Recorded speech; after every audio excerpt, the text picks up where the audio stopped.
मैं हूं इम्तियाज़ अहमद। स्वागत करता हूं आपका यूट्यूब चैनल ITZ इंग्लिश में। आज के इस वीडियो में मैं आप लोगों को स्पोकन के लिए गो ऑन या फिर कीप ऑन का प्रयोग बताने जा रहा हूं। इस प्रयोग को बताने के क्रम में मैं एक दो और क्रियाओं को भी आपके सामने रखूंगा। हम अपने दैनिक जीवन में बहुत तरह के सेंटेंसेस बोलते हैं। आज मैं जिन सेंटेंसेस पर बात करने जा रहा हूं, इनका प्रयोग हमारे दैनिक जीवन के हर क्षेत्र में हर समय होता रहता है। इसलिए आज का ये वीडियो आपकी स्पोकन के लिए बहुत ही शानदार होने जा रहा है। इसलिए आप वीडियो को शुरू से आखिर तक देखेंगे। देखने के बाद अगर वीडियो आपके लिए अच्छा हो, यूजफुल हो, तो आप इसे अपने सारे दोस्तों को भी शेयर करेंगे। साथ ही साथ अगर आपने अब तक मेरे चैनल को सब्सक्राइब नहीं किया हो तो प्लीज़ चैनल को सब्सक्राइब कर लेंगे। आइए सीखते हैं गो ऑन और कीप ऑन।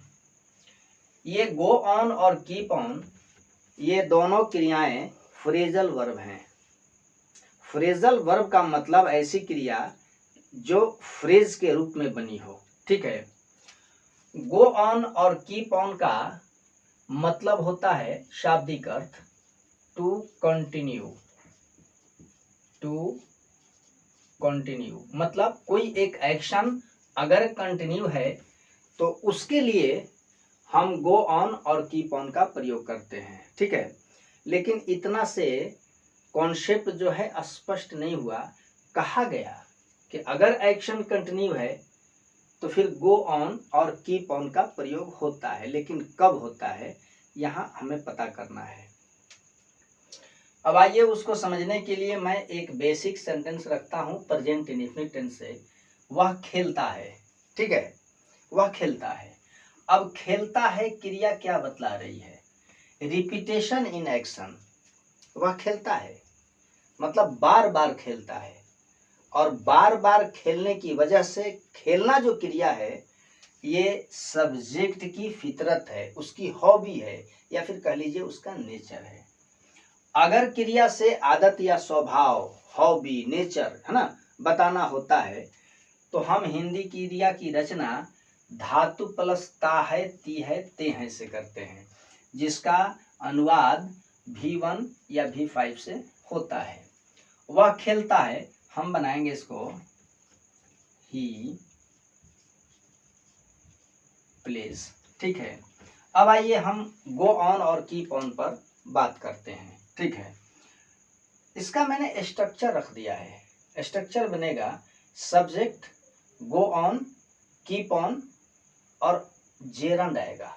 जेरंड यानी कि वर्ब प्लस ING नाउन के रूप में। याद रखिएगा कि वर्ब प्लस ING का प्रयोग जब एक नाउन की तरह हो तो वह जेरंड कहलाता है। अब देखिए गो ऑन इसका फॉर्म बदलेगा, है ना। Go on, went on, goes on, going on. ठीक है। Keep on, kept on, keeping on, है ना, कीप्स ऑन। मतलब जिस टाइप की हमारी क्रिया बनेगी उस टाइप से हमारा ये वर्ब फॉर्म बदल जाएगा। ठीक है। तो स्ट्रक्चर रहा कि सब्जेक्ट प्लस गो ऑन या कीप ऑन।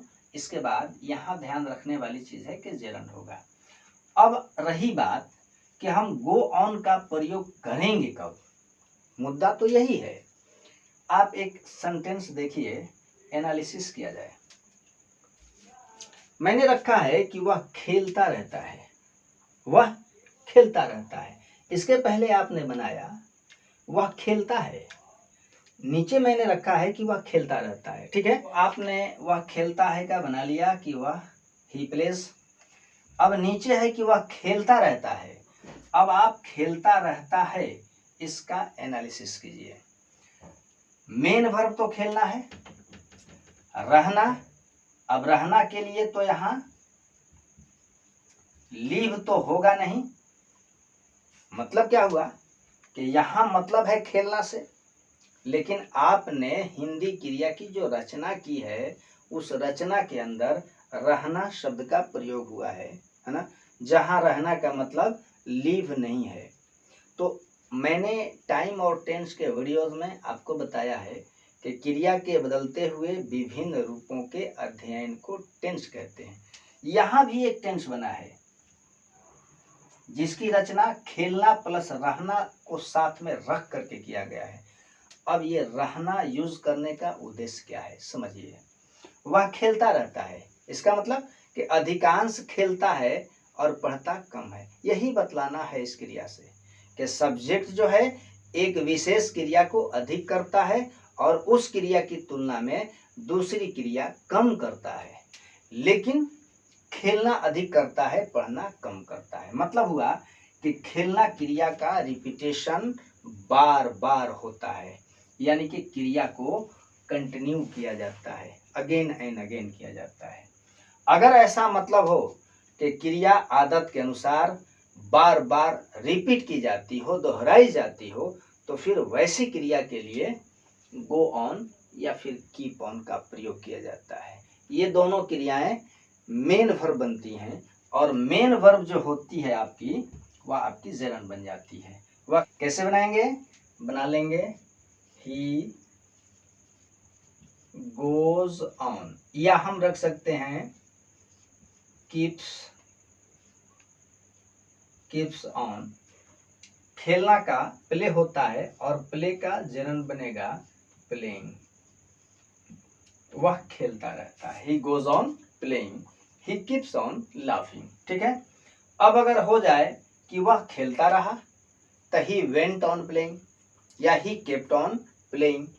अब बनाते जाएंगे। ठीक है।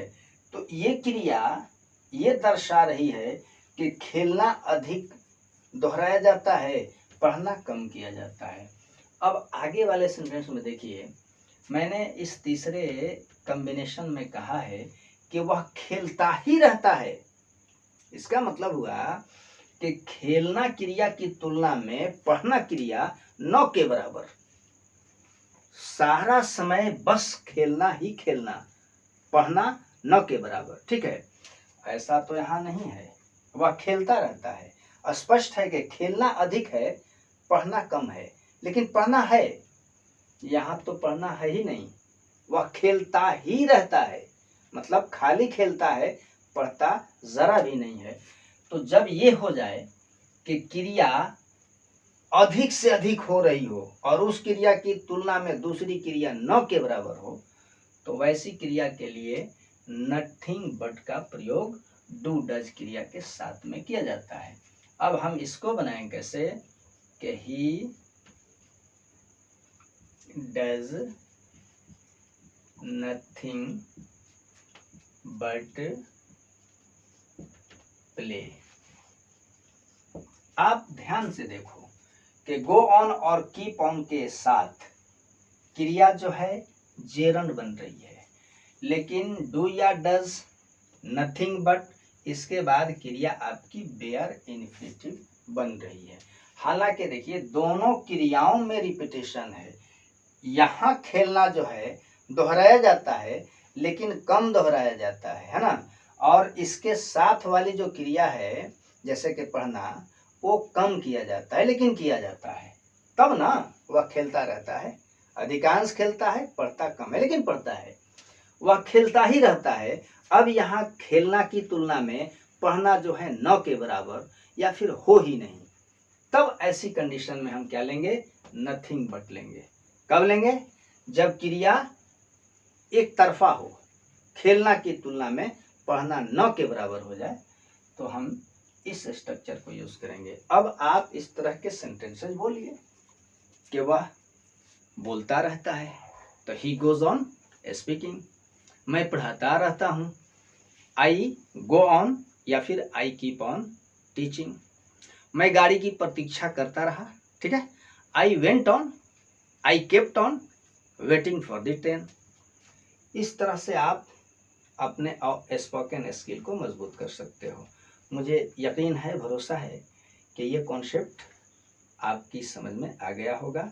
आप अपने जीवन में इस तरह के सेंटेंसेस बोलने के क्रम में इस तरह से अंग्रेजी उसका बनाइए और फिर बोलिए। ठीक है, फिर मिलता हूँ अगले वीडियो में, तब तक के लिए खुदा हाफिज़, अलविदा।